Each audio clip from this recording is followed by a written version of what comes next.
Good morning students. 9th class में हम पढ़ रहे थे खाद्य सुरक्षा, और खाद्य सुरक्षा के अंतर्गत आज पीछे के जो टॉपिक्स थे उसमें हम लोगों ने खाद्य सुरक्षा के दो प्रमुख घटकों का अध्ययन किया था, जिनमें एक घटक था बफर स्टॉक और एक था सार्वजनिक वितरण प्रणाली। और पीछे की कक्षा में अपना जो अंतिम टॉपिक चल रहा था वो था सार्वजनिक वितरण प्रणाली की वर्तमान स्थिति। आज मैं आपको महत्वपूर्ण बिंदु लिखवा रही हूँ, इसमें कुछ महत्वपूर्ण जो नोट्स है वो मैं आपको लिखवा रही हूँ। आपको अपनी नोटबुक में इन महत्वपूर्ण बिंदुओं को लिखना है।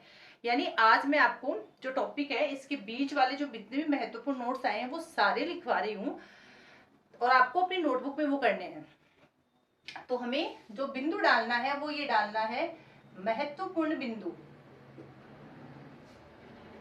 इस पार्ट के अंतर्गत कुछ बातें आई है, महत्वपूर्ण नोट्स के रूप में आई है, वो मैं आपको यहाँ पर लिखवा रही हूँ। तो आपको भी उनका अध्ययन भी करना है और साथ ही आपको अपनी नोटबुक में उनको लिखना भी है। तो सबसे पहले हम शुरू करते हैं भारतीय खाद्य सुरक्षा अधिनियम 2013। ये सारी बातें, ये सारे पॉइंट्स पढ़ाते वक्त आ चुके हैं, तो ये किससे संबंधित है वो मैं आपको आज बता रही हूँ। तो पहला है भारतीय खाद्य सुरक्षा अधिनियम 2013। भारतीय खाद्य सुरक्षा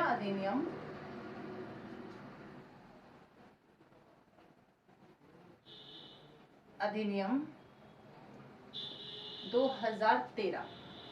देखिए क्या है भारतीय खाद्य सुरक्षा अधिनियम 2013।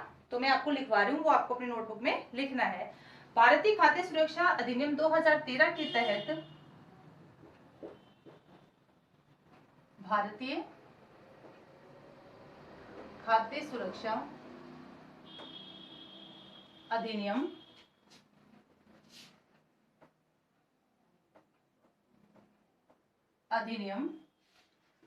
2013 के तहत एक पोषण संबंधी सुरक्षा, एक पोषण संबंधी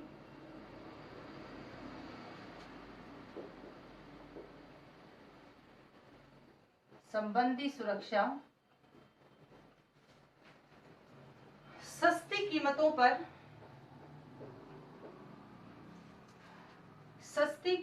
पर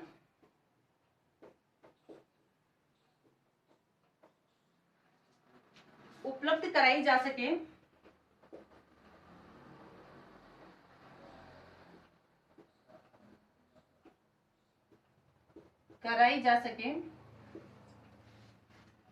ताकि मानव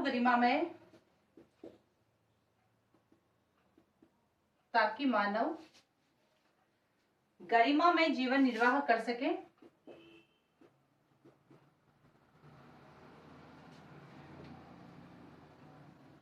जीवन निर्वाह कर सके। इस अधिनियम के तहत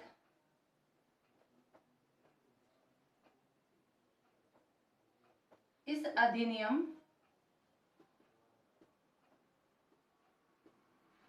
के तहत 75%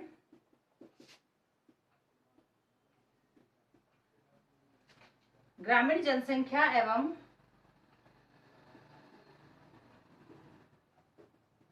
एवं 50%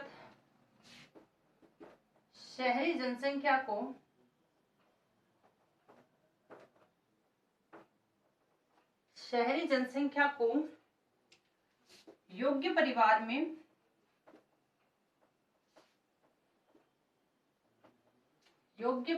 में वर्गीकृत किया गया है।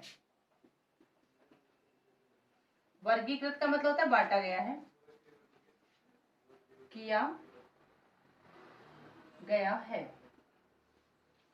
तो अब मैं आपको ये बता रही हूँ कि भारतीय खाद्य सुरक्षा अधिनियम 2013 क्या है।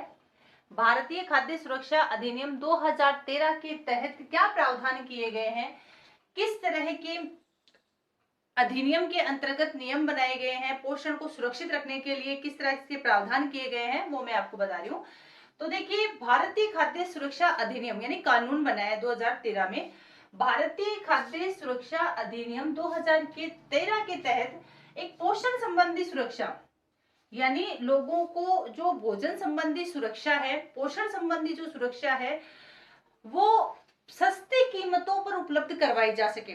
जैसे खाद्यान्न है, हमने देखा कि सार्वजनिक वितरण प्रणाली है, हमने देखा कि बफर स्टॉक है, इनके माध्यम से क्या किया जाता है, कम कीमत पर, सस्ती कीमत पर, सस्ते मूल्य पर क्या की जाती है, चावल है, गेहूं है, चीनी है, तेल है, ये उपलब्ध करवाया जाता है ना सार्वजनिक वितरण प्रणाली के माध्यम से, ताकि मानव जो है वो क्या कर सके, गरिमामय जीवन जी सके, यानी अपना जो जीवन स्तर है उसे पूर्ण स्वतंत्रता से, पूरे अभिमान के साथ, पूरे सम्मान के साथ जी सके। और इस अधिनियम के तहत 75% जो ग्रामीण जनसंख्या है उन्हें और 50% जो शहरी जनसंख्या है उन्हें इसके योग्य मानना है, यानी 75% ग्रामीण लोगों को क्या किया जाएगा, पोषण संबंधी चीजें उपलब्ध करवाई जाएगी, और 50% जो शहरी जनसंख्या इसके अंतर्गत आती है उनको क्या किया जाएगा, पोषण संबंधी सुरक्षा उपलब्ध करवाई जाएगी। तो ये था भारतीय खाद्य सुरक्षा अधिनियम 2013। ये आपको क्या करना है, मैं आज इस पाठ में जितने महत्वपूर्ण बिंदु आए हैं उन सारे महत्वपूर्ण बिंदुओं को मैं आपको करवा रही हूँ, वो आपको अपनी नोटबुक में करने, फेड नोटबुक में, ये सारे फेड नोटबुक के काम है। दूसरा महत्वपूर्ण बिंदु देखिए,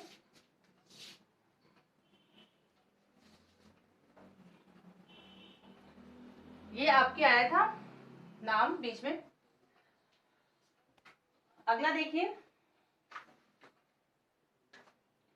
फिर है अंत्योदय अन्न योजना, ये भी आया था, चलिए इसको करते हैं। क्या है अंत्योदय अन्न योजना, चलिए इसको कंप्लीट करते हैं। क्या है ये अंत्योदय अन्न योजना? दिसंबर 2000 में शुरू की गई। अंत्योदय अन्न योजना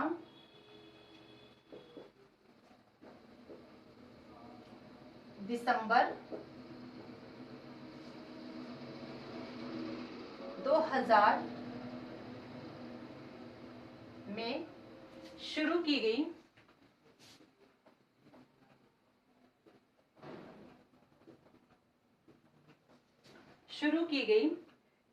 इस योजना के अंतर्गत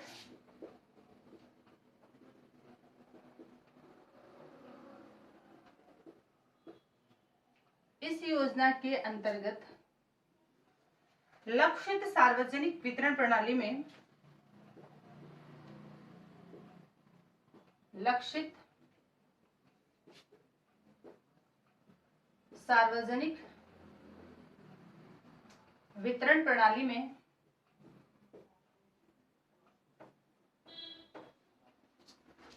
में आने वाले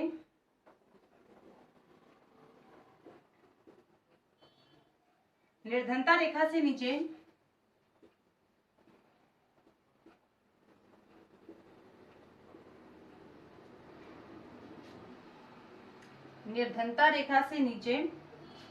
के परिवारों में से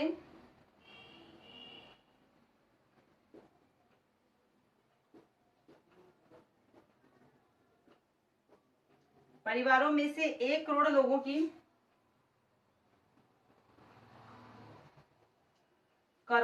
की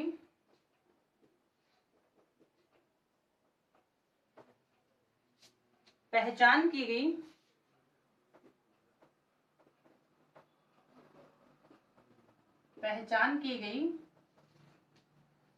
संबंधित राज्य के ग्रामीण विकास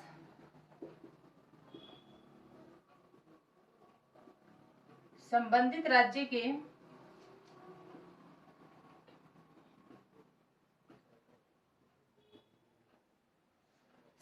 राज्य के ग्रामीण विकास विभागों ने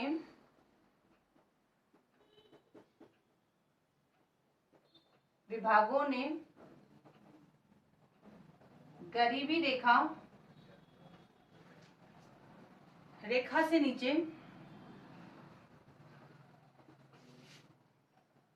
नीचे के गरीब परिवारों को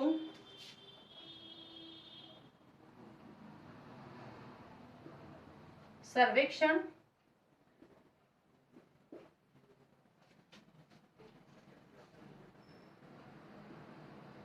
के द्वारा चुना।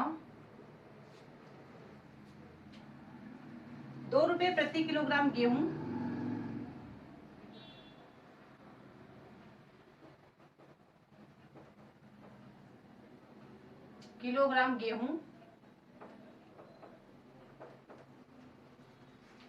गेहूं और 3 रुपए 2 रुपए प्रति किलोग्राम गेहूं और 3 रुपए प्रति किलोग्राम की और 3 रुपए प्रति किलोग्राम की अत्यधिक आर्थिक सहायता प्राप्त कर अत्यधिक आर्थिक सहायता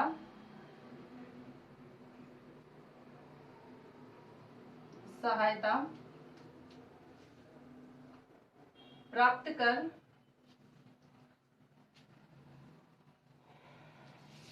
प्राप्त दर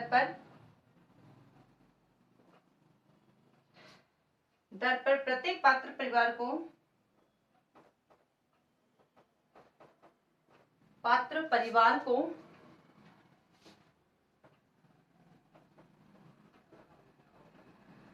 प्रत्येक पात्र परिवार को 25 किलोग्राम अनाज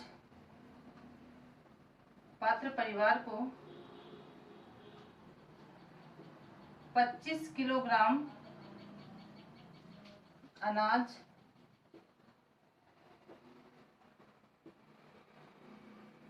उपलब्ध कराया गया।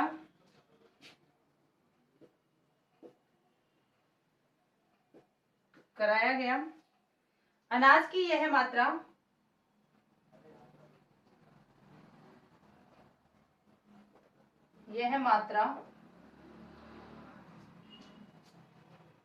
अप्रैल 2002 में 25 किलो से बढ़ाकर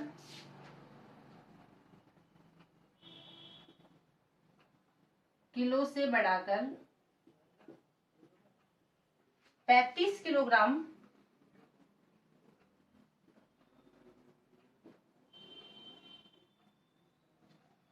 कर दी है।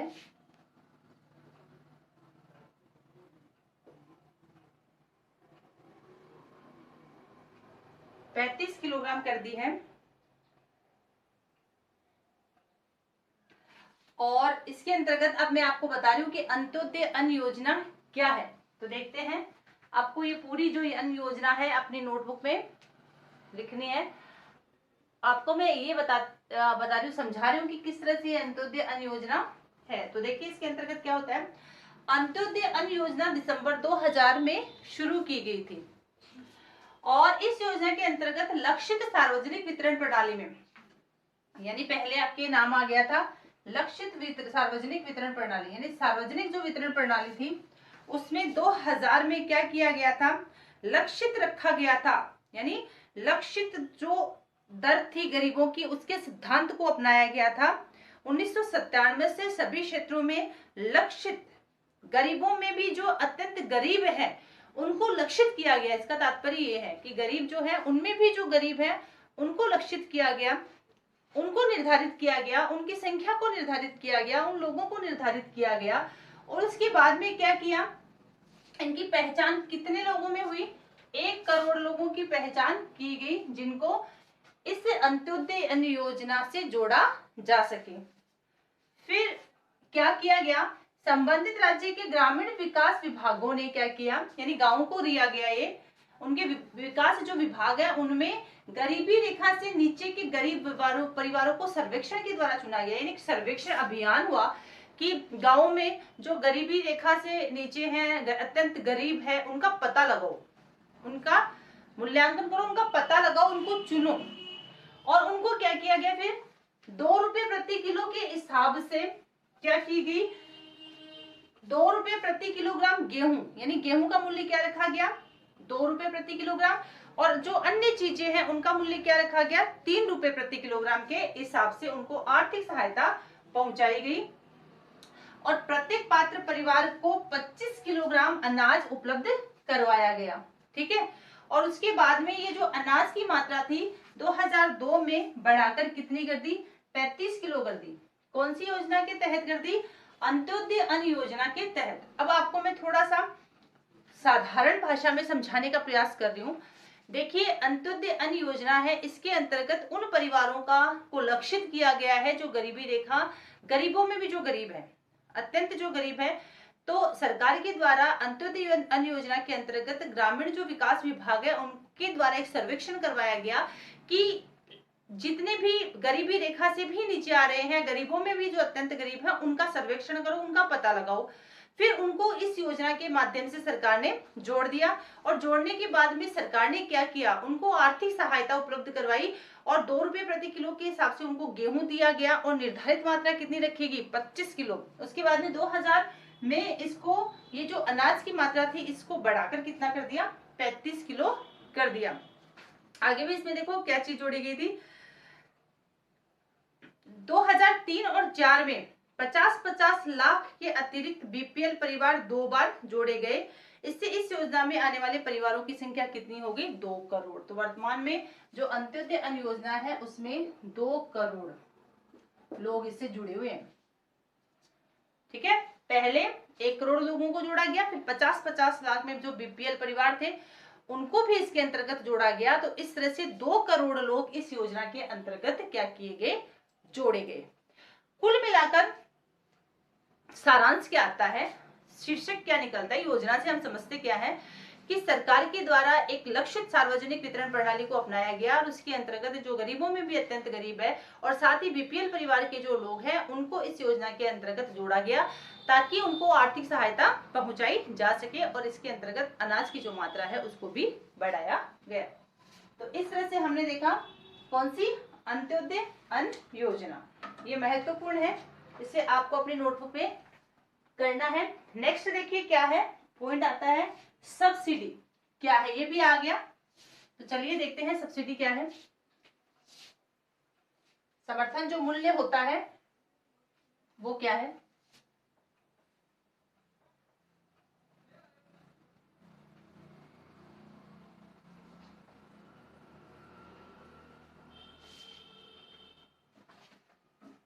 देखिए समर्थन मूल्य का तो मैंने आपको करवा दिया था पहले। अब देखिए सब्सिडी, सहायकी भुगतान,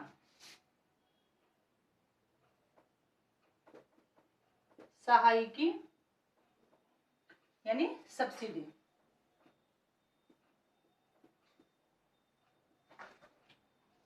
वह भुगतान है जो सरकार द्वारा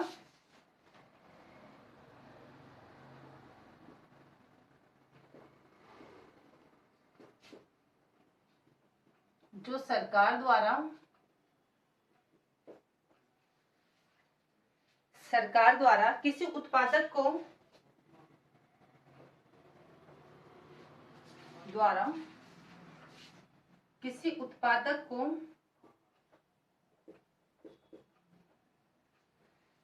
बाजार कीमत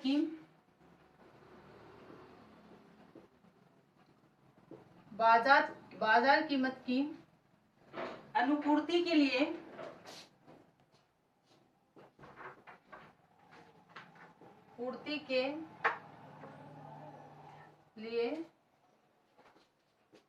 किया जाता है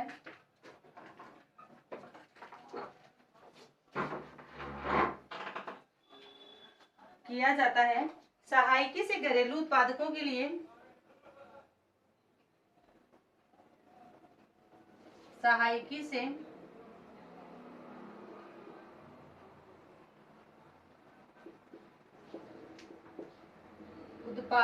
लिए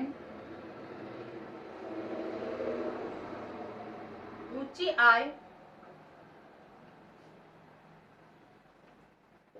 कायम रखते हुए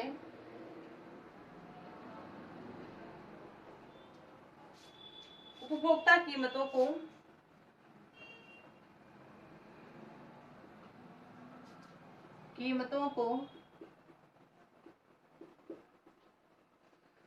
कम किया जा सकता है।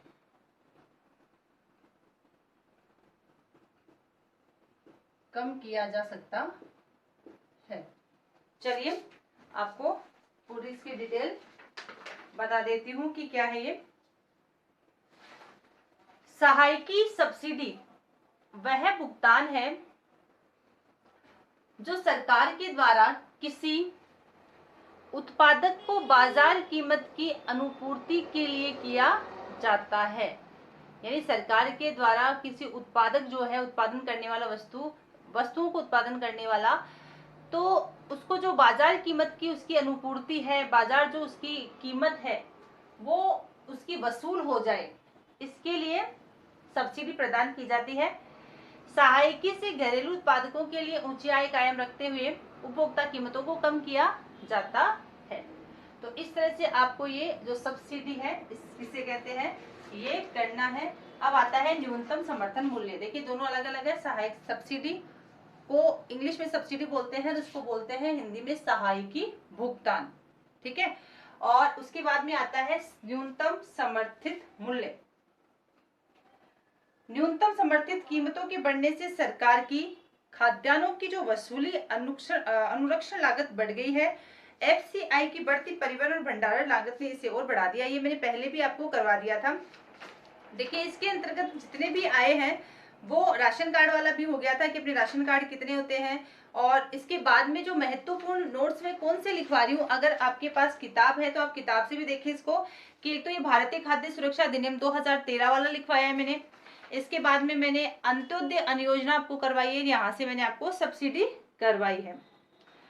तो इस तरह से हमने ये जो महत्वपूर्ण बातें आई थी नोट्स के रूप में, उन सबको मैंने आपको लिखवा दिया है। अब हम इस चैप्टर के आगे वाले हिस्से में चलते हैं। अपना जो पॉइंट चल रहा था वो इस सारणी को लेकर चल रहा था, और इसके अंतर्गत सार्वजनिक वितरण प्रणाली, संशोधित सार्वजनिक वितरण प्रणाली, लक्षित, जो इसमें हम लोगों ने अंत्योदय अन्न योजना के तहत पढ़ी थी। फिर अंत्योदय अन्न योजना मैंने आपको बता दी, अन्नपूर्णा, राष्ट्रीय खाद्य सुरक्षा, ये आपको सारणी मैंने पहले करवा दी थी। अब हम इसके आगे की बातों का अध्ययन करते हैं। सार्वजनिक वितरण प्रणाली को अनेक आधारों पर कड़ी आलोचनाओं का सामना करना पड़ा है। यानी जो सार्वजनिक वितरण प्रणाली है, राशनिंग जो प्रणाली है, उसके अंतर्गत कई प्रकार की इसको कमियों का या आलोचनाओं का या बुराइयों का भी सामना करना पड़ा है। अनाजों से ठसाठस भरे अन्य भंडारों के बावजूद भूखमरी की घटनाएं हो रही है। बहुत महत्वपूर्ण लाइन है ये। सरकार के पास गोदामों में अनाज भरा पड़ा है, ठसाठस भरा पड़ा है, फुल भरा हुआ है, लेकिन उसके बाद में भी लोगों को भोजन या कह सकते हैं कि जो इसके अंतर्गत आने वाला सामान है वो प्राप्त नहीं हो रहा है। सरकार के पास गोदाम में भरा पड़ा है, लेकिन फिर भी लोगों तक पहुंच नहीं पा रहा है। भुखमरी की स्थिति बनी हुई है। तो इसके अंतर्गत क्यों है, कहीं पर हम देखते हैं कि अनाज, जैसे न्यूज चैनल पर कई बार दिखाते हैं कि बारिश में खुले स्थानों में पड़ा था, सारा सड़ गया, कहीं पर चूहे उसको खा रहे हैं। तो इस तरह की जो स्थिति आती है वो देश में भुखमरी की स्थिति पैदा करने वाली जो स्थिति है उसको बयान करती है। ये हम देखते हैं कि जो सार्वजनिक वितरण प्रणाली है उसकी खामियां है, खामियां मतलब उसकी कमियां है। तो इस तरह से हम एक 4.2 का अध्ययन करते हैं। आपको एक मैं आरेख बता रही हूँ, किताब में आपके आरेख दिया हुआ है। देखिए जनवरी से अप्रैल, फिर जुलाई और फिर अक्टूबर, ठीक है। और इसमें संकेत रेखा देखिए, बफर नॉर्म, एक्चुअल स्टॉक कितना था, और ये आपको बताया गया है। न्यूनतम बफर स्टॉक का स्तर करोड़ टन है, चावल गेहूं के मानक, यानी सरकार के पास ये जो स्टॉक था ये पर्याप्त था। सरकार ने जो गोदामों में जो भरा था स्टॉक, वो उनके पास पर्याप्त था, लेकिन उसके बाद में भी भूखमरी की जो स्थिति पैदा हुई वो क्यों हुई। तो आगे आने वाली कक्षा में मैं आपको, क्योंकि अभी तो आपको ये नोट्स के रूप में मैंने जो तीनों पॉइंट्स लिखवाए हैं आपको, एक तो भारतीय खाद्य सुरक्षा अधिनियम 2013 वाला, एक अंत्योदय योजना वाला और एक ये सहायक सब्सिडी यानी सब्सिडी वाला, ये तीनों पॉइंट्स आपको अपनी नोटबुक में नोट्स के रूप में करने हैं। आगे फिर आपको मैं इस चैप्टर का एंड मतलब थोड़ा सा बाकी है, इसको हम पूरा आगे आने वाली कक्षा में कर लेंगे, उसके बाद मैं आपको इसके क्वेश्चन आंसर बता दूंगी। तो आपको होमवर्क के रूप में ये तीनों ही बिंदु अपनी नोटबुक में करने हैं। Thank you.